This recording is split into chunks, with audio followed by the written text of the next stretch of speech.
रामचंद्राय नमः।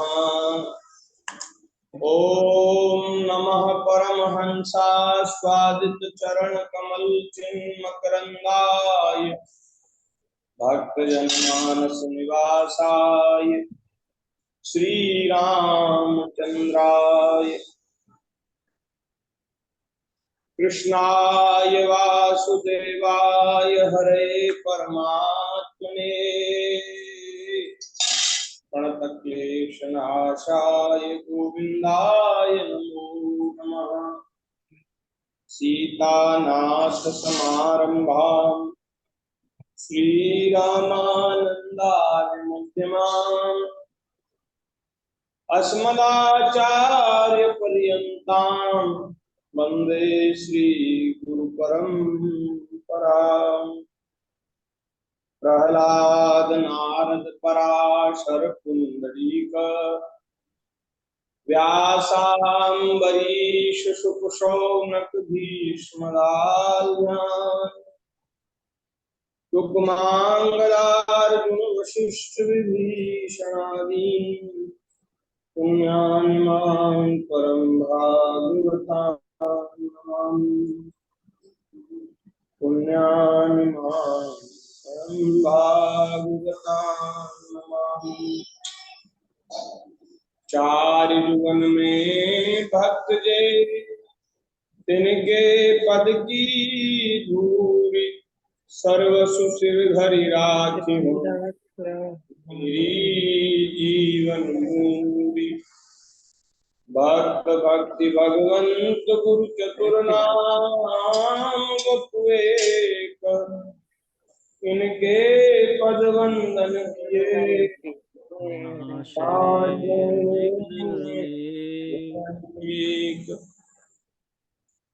श्री राम जय जय राम। श्री राम जय जय राम। गाइए श्री राम जय राम जय राम। श्री राम जय राम। श्री राम जय राम जय राम। श्री राम जय राम। श्री राम जय राम जय राम। श्री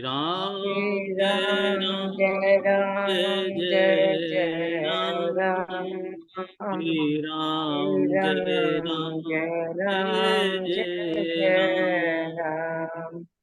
सीता राम जय सीताराम।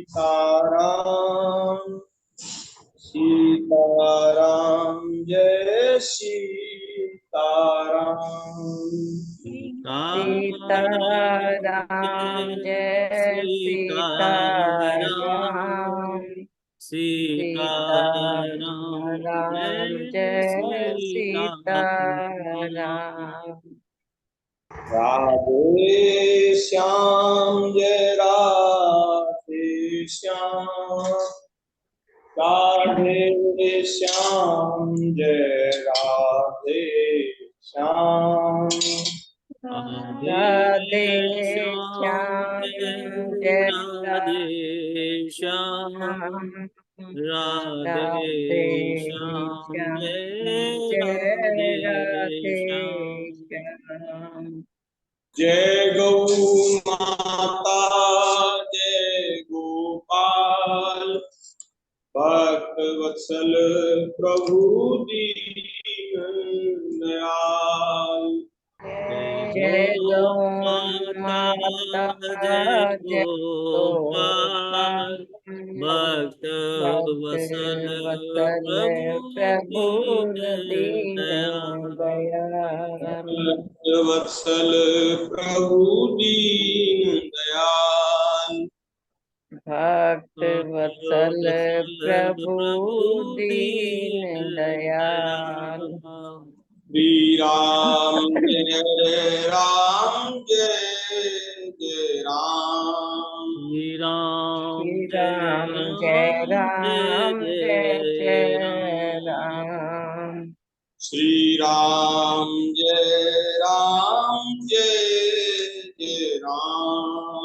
श्री राम जय राम जय जय राम।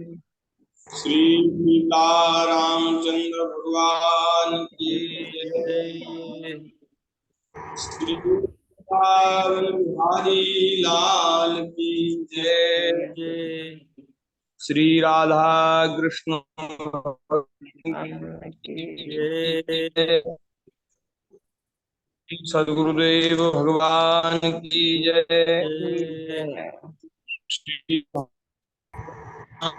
की जय। जय।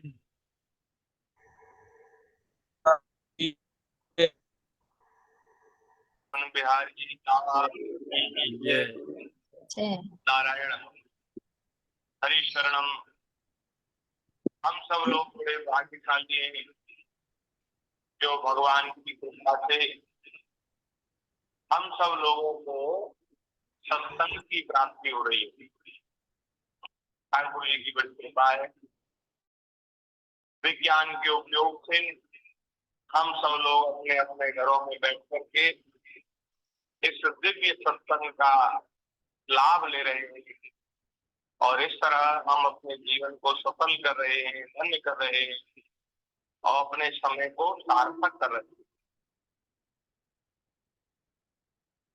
भगवान की प्राप्ति केवल प्रेम से होती है। भगवान को प्राप्त करने का क्या उपाय है? बोले प्रेम। केवल प्रेम से ही भगवान दर्शन देते हैं, प्रकट होते हैं। भगवान सब जगह हैं, लेकिन वे सर्वत्र होते हुए भी, सर्वरूप होते हुए भी हमारे दृष्टि गोचर क्यों नहीं होते? हमें क्यों नहीं दिखते? प्रेम के अभाव के कारण। प्रेम नहीं है इसलिए नहीं। भगवान में भी प्रेम होगा तो सब जगह भगवान का दर्शन हो। जैसे प्रहलाद ने सर्वत्र भगवान का दर्शन किया, उन्हें सब जगह भगवान का होगा। हरि व्यापक सर्वत्र समाना, प्रेम से प्रकट हो जाना। हरि व्यापक सर्वत्र समाना, प्रेम से प्रकट हो जाना। ठाकुर जी कैसे प्रकट होते हैं? प्रेम से। और वह प्रेम होता है भगवान की भक्ति लब्धा का आचरण करने। प्रेम प्राप्ति का उपाय है भगवान का स्मरण, भगवान की लीला कथा का श्रवण। हम सब लोग किसी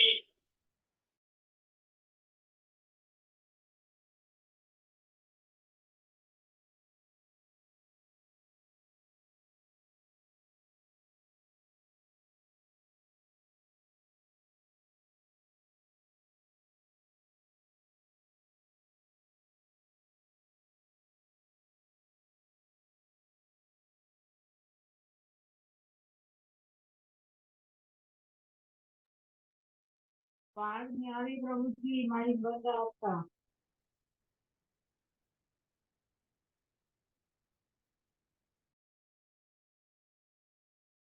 नेत्रों से इसी शरीर से हमको प्राप्त हो, ऐसी ठाकुर जी के चरणों में प्रार्थना है।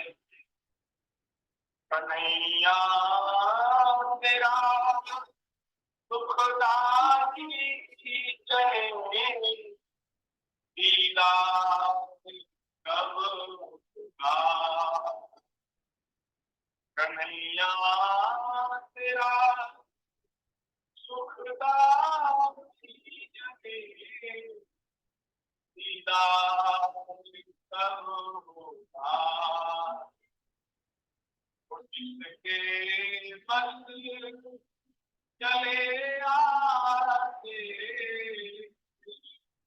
और जिसके बस चले आते वो जाने प्यार कब हुआ, वो जाने प्यार कब होगा, कन्हैया तेरा सुखदाई जने दीदार कब होगा। बड़े बड़े सुंदर शब्द हैं, अद्भुत हैं या प्रेमियों के भाव वो तो कहते ही बनते, उनका आनंद लिया जाता है। कैसी सुंदर बात है। यही आशा लगाए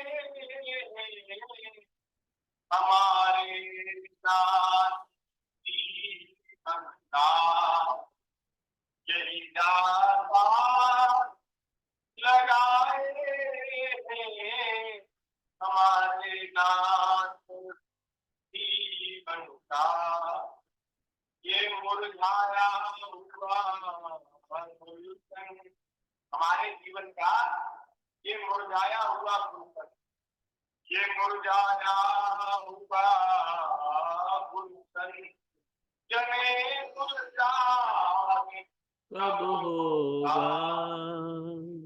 तेरा दीदार कब कब होगा, होगा, वो जाने प्यार कब होगा।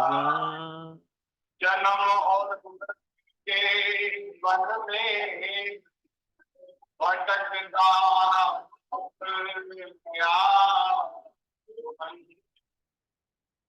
जन्म और मृत्यु के वन में, जन्म और मृत्यु के वन में भटकता थक गया। अब नाम आगे ये बार बार करना, बोले इससे पूछ गए थे सकते नाथ, हमसे कोई साधन भी नहीं होगा जिससे जन्म मृत्यु के चक्कर से हम चल जाए, अपने साधन से तो नहीं निकलेंगे। अब थक गए, अब दोबारा आने की इच्छा नहीं है तो हो करो, हमारे ऊपर उपकार करो, जन्म मृत्यु के चक्कर को छुड़ा दो। जन्म और मृत्यु के वन में भटकता गया, भला इस मिटाने का तेरा खुशाल कब होगा, भला इस मिटाने का तेरा खुशाल कब होगा। हमें जन्म भोगे नहीं जाती, हमें जन्म भोगे इतने लंबे समय से भटक रहे हैं, युग बीत गए महाराज, वर्ष बीत गए, कितने जन्म बीत गए, कितने वर्ष बीत गए, कितने जन्मों में हमने कितने भोगों को भोगा होगा, लेकिन ये भोग भोगने की तृष्णा नष्ट हुई। आप विचार तो करिए, ये तृष्णा कितनी भयानक है। कितने जन्म हमारे नष्ट हो गए, लेकिन ये तृष्णा शांत नहीं हो, भोग भोगने की जो इच्छा है वो नहीं जाती। हे प्रभु, ये बड़ा भारी रोग है, आप उसका उपचार कर दीजिए, आप उस रोग की चिकित्सा कर दीजिए। को जन्म हो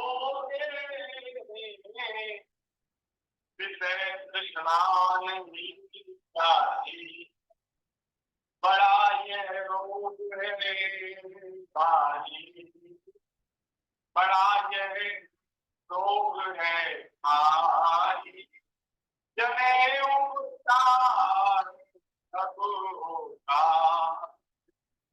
तेरा स्वीकार कब होगा, वो जाने प्यार कब होगा। निबल इस दास तुम्हारा ही भरोसा है, केवल इस दास को अपनी तुम्हारा ही भरोसा है। बड़ा मजेदार बेगा हमारी नाम बीच में लाश में कट गई है, सबके लिए प्रभु बड़ा मजेदार बेगा न जाने पार कब होगा, न जाने पार कब होगा, कन्हैया तेरा सुखदाई जने दीदार कब होगा। और जिनके बस चले आते वो जाने प्यार कब होगा, तेरा दीदार कब होगा। बोलिए भगवत भगवान की जय।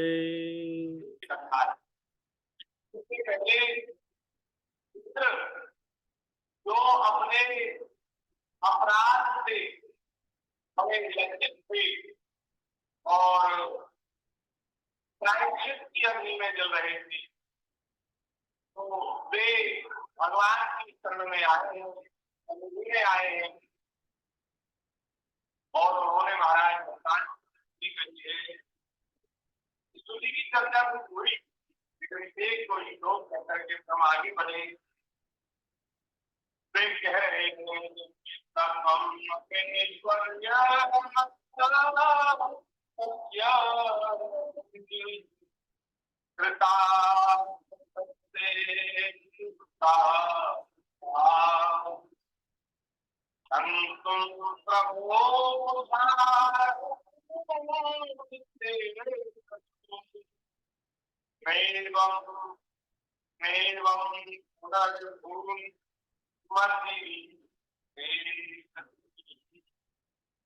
इंद्र कह रहे हैं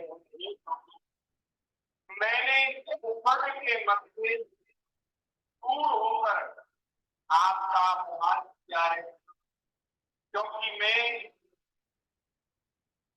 आपके शक्ति और प्रभाव के संबंध में बिल्कुल अज्ञान था। मैं आपकी शक्ति नहीं जानता था और मैं आपके प्रभाव को जान करके भूल गया, इसलिए मुझसे अपराध होता है। परमेश्वर अब आप कृपा करके उस मूर्ख अपराध का यह अपराध बड़ों का तो स्वाभाविक होता है कि छोटे अपराध करते हुए तो बड़े क्षमा करते हैं, क्षमा बड़े चाहिए, छोटे तो छोटे तो उत्पाद नहीं करते, बड़े उनको संभालते हैं, सम्मान करते हैं, कोई बात बिगड़ जाती है उसको बनाते हैं। हाँ तो महाराज भगवान ने कहा हो, इंद्र ने कहा हो, हमसे तो अनजाने में अपराध हो सकता। क्या करें महाराज कि आपकी माया जी बलवान है कि महाराज बड़े बड़े चक्कर में हम देवता के चक्कर में फंस जाओगे, आपके प्रभाव को भूल गया। और अब महाराज आप ऐसी कृपा मेरे ऊपर कर दीजिए कि फिर मुझे माया न सका, ऐसा ज्ञान मेरे मन में कभी न हो कि मैं सबसे बड़ा सबसे शक्तिशाली, ये अभिमान न हो। या अगर किसी को ऐसा अभिमान है मैं सबसे बुद्धिमान, मैं सबसे ज्यादा शक्तिशाली, वो यह उसका अज्ञान है, यह उसका बुद्धि का नाश है, पतन है, बुद्धिमानी नहीं है जो उसकी मूर्खता है। क्योंकि इंद्र जो देवताओं के राज्य में जिनमें अपार बल है, वे इंद्र भी कह रहे हैं प्रभु अभिमान के कारण अपने आप को श्रेष्ठ माना, आपके प्रभाव को भूल गया, मैंने अनजाने में आपका अपराध किया। अब मुझे बड़ा दुख है, आप मेरे उस अपराध को दूर करें, क्षमा करें और मुझे फिर ऐसा अनुभव न व्याप ऐसी कृपा करें। नमस्तुभ्यं भगवते पुरुषाय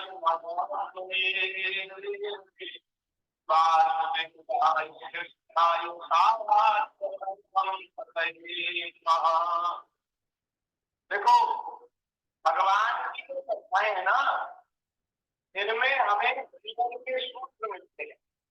ठाकुर जी की कथा में जीवन के सूत्र है। कथाएं तो आप जानते हैं, कथाएं तो होती है, कथाएं हम सुनते हैं, कहने वाले कहते हैं, तो वो सब है, उनका आनंद है।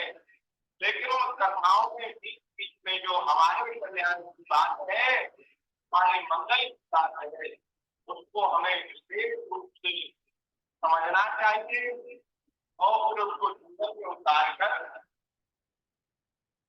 हमें अपना जीवन श्रेष्ठ बनाना चाहिए, मंगल में बनाना चाहिए।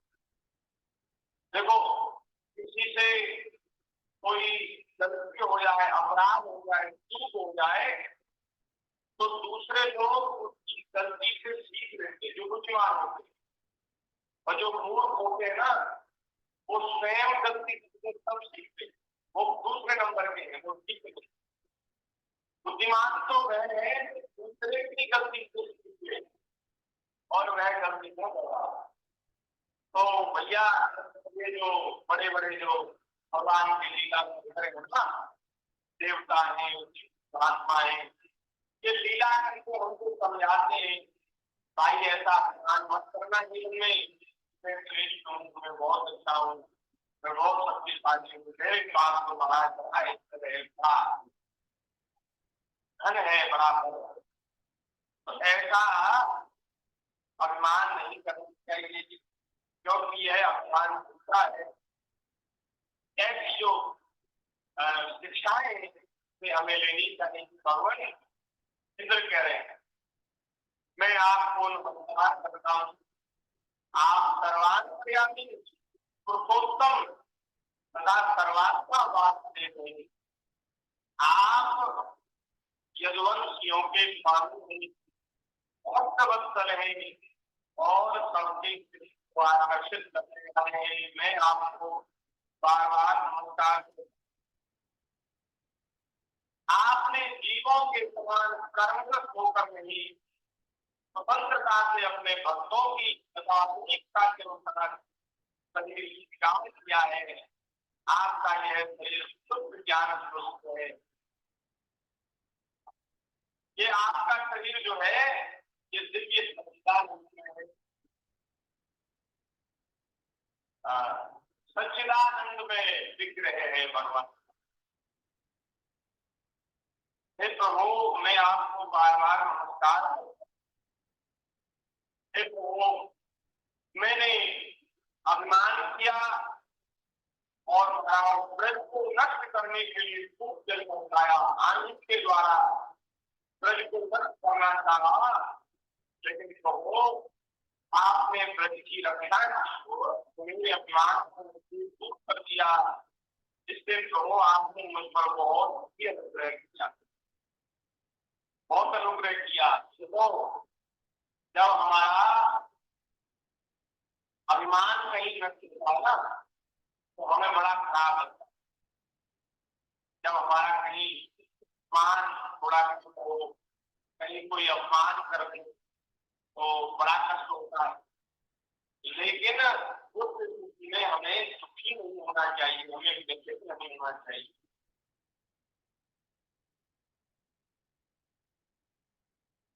उस स्थिति में हमें भगवान का अनुग्रह अपने ऊपर होना चाहिए।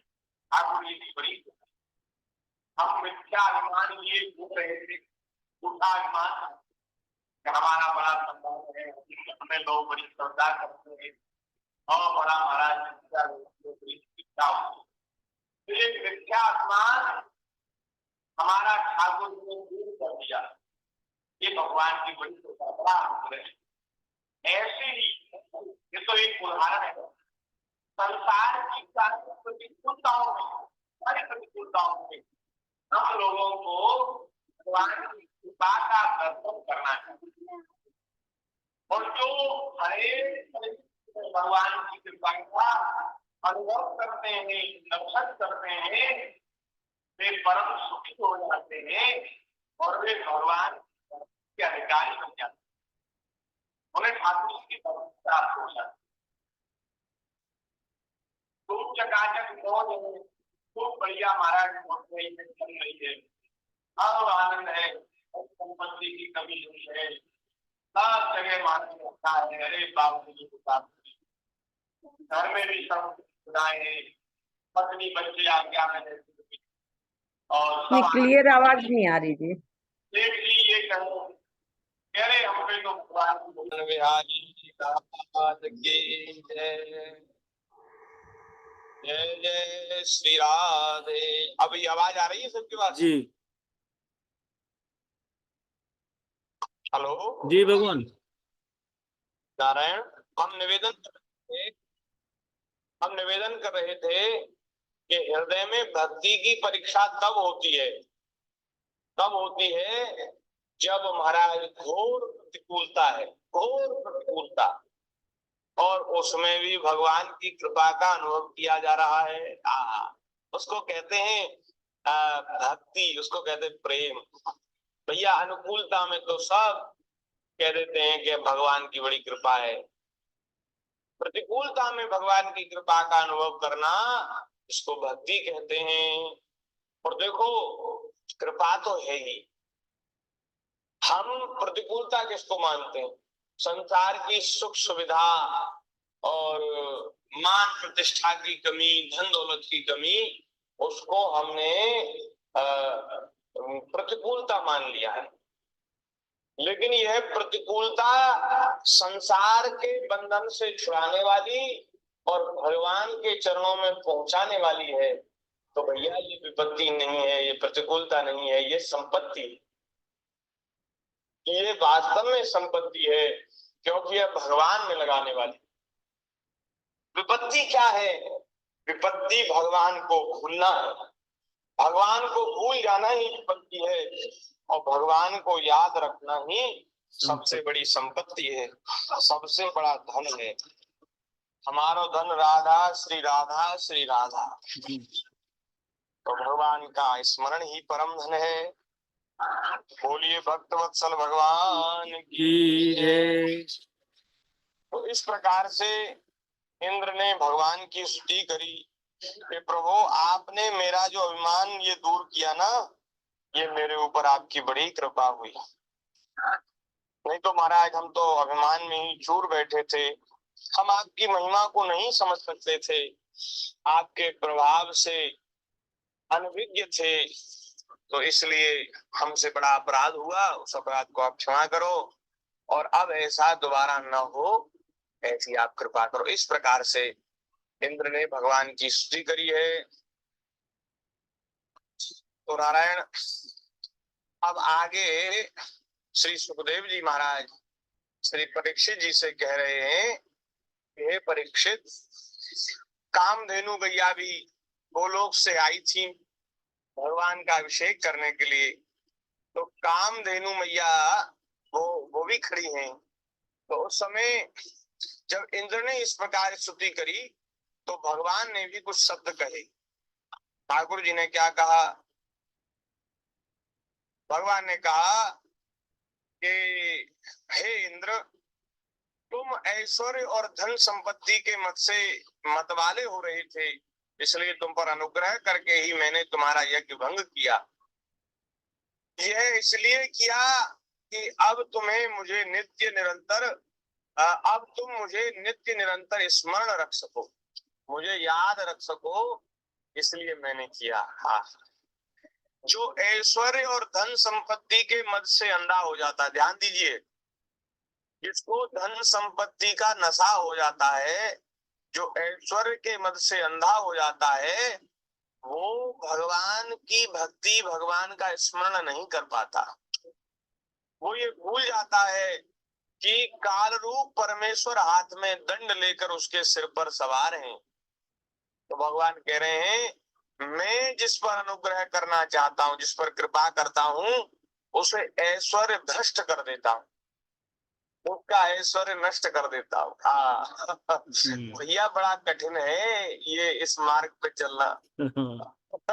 बड़े बड़े सूरमा भाग जाते हैं ये शब्द सुनते। जी। जो बड़े उत्साह से आते हैं ना भक्ति के मार्ग में, तो वो भाग जाते हैं जब सुनते हैं करे ये तो धन संपत्ति सब नष्ट कर देते ले। तो पर बात ये है, ये धन संपत्ति का नष्ट करना भगवान कह रहे हैं देखो धन संपत्ति बुरी चीज नहीं है, बुरी है, बुरा है उसका अभिमान, बुरा है उसका मद, उसका दुरुपयोग खराब है। तो यदि भगवान की भक्ति करते हुए यदि धन संपत्ति प्राप्त हो भी जाए तो वह धर्मात्मा व्यक्ति के पास आकर ऐसी सुशोभित होती है जैसे जल से भरे हुए मेघ। बादलों में जल भरा रहता है, बादल सबका भला करते हैं, सबका मंगल का अपना जल बरसा करके पृथ्वी का पोषण करते हैं, सबको आनंद आनंद होता है। तो लेकिन कंजूस के पास, जो भगवत विमुख हैं उनके पास, जिन्होंने भगवान को ईश्वर मान लिया है, ऐसा कहते लोग कह रहे भैया अब तो धन ही ईश्वर है, धन ही भगवान है। तो जिन्होंने धन को भगवान मान लिया है ऐसे कंजूस मक्खी चूस लोग, वे उनके पास जब संपत्ति आती है तो तमाम दोष वहां पैदा हो जाते हैं। लेकिन जो भगवान के भक्ति में लगे हुए, सत्संग में लगे हुए जो जीव है ना, उनके पास जब धन आता है, संपत्ति आती है, ऐश्वर्य आता है, तो भगवत सेवा में, साधु ब्राह्मण की सेवा में, गौ की सेवा में, दीन दुखी की सेवा में, असहाय अनाथ की सेवा में उसको लगा करके उस धन को भी पवित्र कर देते हैं, धन्य कर देते हैं और अपने आप को भी धन्य बना लेते हैं। ये बात है, सीधी सी बात है, इसमें कोई ज्यादा वो तर्क की बात नहीं है। भगवान कह रहे वो अभिमान को नष्ट कर देता है। अब अभिमान दो तरह से नष्ट होता है, या तो वह चीज ही ना रहे जिसका हमें अभिमान है, और या फिर भगवान ऐसी कृपा करें सत्संग मिल जाए, सत्संग के द्वारा समझ में आ जाए कि ये सब संसार की माया ये ऐसी है जैसे आकाश में बिजली चमकती है ना एक क्षण के लिए, आकाश की बिजली स्थिर नहीं होती, थोड़ी देर के लिए चमकती है गायब हो जाती है, ऐसे ही सब ये दुनिया का खेल है, थोड़ी देर का है सब चमक, ये चमक दमक थोड़े दिन की है, उसके बाद तो फिर भैया ऐसे आए थे खाली हाथ आए थे, खाली हाथ ही जाना है? तो सत्संग के द्वारा ऐसी समझ प्राप्त होती है। तो यदि सत्संग किया जाए तो फिर अभिमान का नाश हो जाता है। भगवान कह रहे हैं हे इंद्र तुम्हारा मंगल हो, अब तुम अपनी राजधानी अमरावती में स्वर्ग में जाओ और मेरी आज्ञा का पालन करो। अब कभी घमंड न करना, नित्य निरंतर मेरी सन्निधि का, मेरे संयोग का अनुभव करते रहना और अपने अधिकार के अनुसार उचित रीति से मर्यादा का पालन करना। भगवान इस प्रकार आज्ञा दे ही रहे थे कि कामधेनु गौ माता ने अपनी संतानों के साथ, कामधेनु गैया अकेली नहीं आई, और भी जो उनकी संतान है गोवंश हैं वे सब आए और उन्होंने गोप वेशधारी परमेश्वर श्री कृष्ण की वंदना की और उनसे कहा कि हे श्री कृष्ण आप सच्चिदानंद स्वरूप हैं, महायोगी योगेश्वर हैं, आप स्वयं विश्व हैं, विश्व के परम कारण हैं, विश्व भी आप हैं, विश्व की आत्मा आप हैं और विश्व को उत्पन्न करने वाले भी आप हैं, अच्युत हैं, संपूर्ण विश्व के स्वामी हैं और आप हमारे रक्षक हैं। आपने हमारी रक्षा की, गैयान की रक्षा करी आपने, तो आपने हम गायों के वंश की रक्षा की, इसलिए आप हमारे रक्षक हैं। और प्रभु अब हम आपको अपने रक्षक के रूप में नियुक्त करती हैं, आप हमारे पालक हैं, रक्षक हैं, तो अब आप ही हमें जीवन भर हमारी रक्षा करते रहें और रक्षक के रूप में आप हम आपको निवेदन करती हैं कि आप ये पद स्वीकार कर लें। ठाकुर जी ने कहा ठीक है। तो चारों युगों में, तीनों कालों में, भूत भविष्य वर्तमान में और चारों युगों में भगवान ही गोवंश की रक्षा करने वाले। जिसके हृदय में भगवान प्रेरणा करते हैं वो उस तरह से सेवा करने लग जाता है। अगर कोई अभिमान करे कि मैं कुछ सेवा करता हूँ, मैंने कुछ सेवा कर दी, तो ये तो व्यर्थ का अभिमान है, बेकार का अभिमान है। वस्तुतः गौ रक्षा, गौ सेवा करने वाले तो श्री ठाकुर जी हैं। यही सब करते कराते हैं। जिसको निमित्त बनाते हैं उसका यश हो जाता है, उसका सौभाग्य उदय हो जाता है। बाकी करने वाले तो ठाकुर जी हैं। वो माताओं ने कहा आप जगत के स्वामी हैं, परंतु हमारे तो परम पूजनीय आराध्य देव ही हैं। हे प्रभु, ये जो इंद्र हैं ये भले ही त्रिलोकी में इंद्र पद इनको प्राप्त हुआ है, लेकिन हमारे इंद्र तो आप ही हैं। ये इंद्र हमारे इंद्र नहीं, हमारे स्वामी नहीं, हमारे देवता तो आप हैं। आप ही गौ ब्राह्मण देवता और साधु जनों की रक्षा के लिए हमारे इंद्र बन जाइए। हम गौएं ब्रह्मा जी की प्रेरणा से आपको अपना इंद्र मानकर आपका अभिषेक करेंगी और विश्वात्मन आप हमारा ये निवेदन स्वीकार करें। आपका ये जो श्री विग्रह है, अवतार है, यह आपने पृथ्वी का भार उतारने के लिए ही धारण किया है। श्री सुखदेव जी महाराज कहते हैं परीक्षित, भगवान श्री कृष्ण से ऐसा कहकर कामधेनु ने अपने दूर से और देव माताओं की प्रेरणा से देवराज इंद्र ने ऐरावत की सूंड के द्वारा लाए हुए आकाश गंगा के जल से, तो आकाश में जो गंगा जी हैं उनको उसके जल से और देवर्षियों के साथ यदुनाथ श्री कृष्ण जी का अभिषेक किया और उन्हें गोविंद नाम से संबोधित किया। ठाकुर जी का एक नाम हुआ गोविंद। बोलिए गोविंद भगवान की। आज भी गिरिराज जी की तलेटी में वह स्थान है जहाँ इंद्र ने और गौ माता ने भगवान श्री कृष्ण का अभिषेक किया। तो गैया के दूध से, थन से एक दूध निकला, उससे अभिषेक हुआ भगवान का। तो वो है दूध बहता हुआ और आकाश गंगा का जल बहता हुआ एक जगह गड्ढे में भर गया और वहां महाराज कुंड एक स्थापित हो गया जिसका नाम गोविंद कुंड है। अच्छा, आज भी वह गोविंद कुंड है और उसका जल सफेद है। अच्छा, हाँ, पूरे गिरिराज जी में जल का जो रंग होता है ऐसा है, लेकिन गोविंद कुंड के रंग, जल का रंग सफेद है महाराज, एकदम ऐसा धवल। गंगा जी का जैसा जल होता है ना सफेद, ऐसा जल है। तो आप कभी गिरिराज जी जामे तो गोविंद कुंड का दर्शन करें। वहां हाथी के पैर के चिन्ह गिरिराज जी की शिलाओं पे और गाय के खुर के चिन्ह और ठाकुर जी के चरण चिन्ह सब हैं, उनके दर्शन होते हैं। इस प्रकार भगवान को गोविंद नाम दिया गया। उस समय वहां नारद जी थे और गंधर्व थे, विद्याधर, सिद्ध और चारण वे सब पहले से ही आए हुए थे। उन्होंने महाराज भगवान के यश का गान किया और अप्सराएं आनंद में भरकर नृत्य करने लगी। मुख्य मुख्य देवता भगवान की स्तुति करके उनके ऊपर नंदन वन के, जो स्वर्ग में जो वन है, बगीचा है नंदन वन, वहां के बड़े सुंदर सुंदर वृक्ष हैं महाराज, क्या कहना। उन वृक्षों के सुंदर पुष्प वे लेकर आए थे, उन्होंने भगवान के ऊपर बरसाए।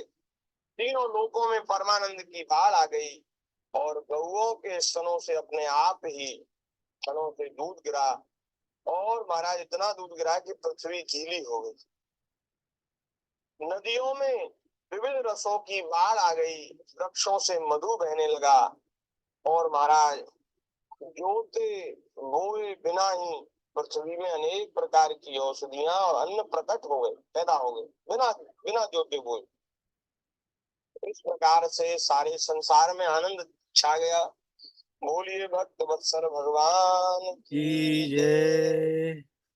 इंद्र ने इस प्रकार गो और गोकुल के स्वामी गोविंद का अभिषेक किया और उनसे अनुमति प्राप्त करके वे देवता और गंधर्व आदि के साथ स्वर्ग की यात्रा को चले गए, स्वर्ग की यात्रा की। और इस प्रकार यहाँ 27वां अध्याय संपन्न हो गया। तो आज के सत्संग को यहीं विराम कर रहे हैं। ठाकुर जी की दया से यथामति यथासे में आगे की चर्चा करेंगे 28वें अध्याय की। तब तक के लिए आप सबको जय सिया राम, राधे श्याम। कोई भगवान के नाम का कीर्तन कर लें। जय जय राधा।